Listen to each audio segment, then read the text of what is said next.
कराची के इलाके नॉर्थ नाज़माबाद से लापता बच्चों की मिलने की सीसीटीवी फुटेज मंजर आम पर आ गई। अयान और अनाबिया को शॉपिंग मॉल के अंदर जाते देखा जा सकता है। मजीद जानते हैं डॉन न्यूज के नुमाइंदे मोहम्मद बिलाल से। बिलाल, क्या पता चल सका है फुटेज के जरिए?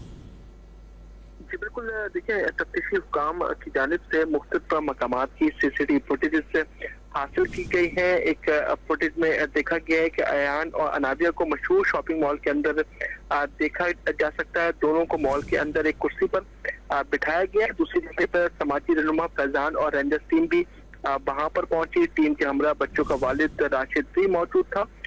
बच्चों तक पहुंचते ही वालिद दोनों को अपने गले लगा लिया। मंजर देखकर मॉल में लोगों का एक रश लग गया। टीम ने दोनों बच्चों को अपने हमला लिया और गाड़ी में बिठाया। फुटेज में मजीद देखा जा सकता है कि दोनों बच्चों को जो है मॉल के मुख्तलिफ हिस्सों में घूमते हुए भी देखा जा सकता है, जबकि दोनों बच्चों को सीधा एसएसपी सेंट्रल के दफ्तर पहुंचाया गया, जहां पर तफ्तीशी हुकाम की जानिब से कहा गया है कि बच्चों को कौन छोड़कर गया था। कुछ सवालात बाकी हैं।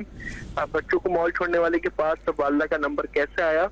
इब्तदाई इत्तलात के मुताबिक बच्चों के पास वालदा का नंबर नहीं था। तो तहकीकात का अमल जारी है, तफ्तीश कर रहे हैं। मुलजिमान को भी जल्द गिरफ्तार कर लेंगे।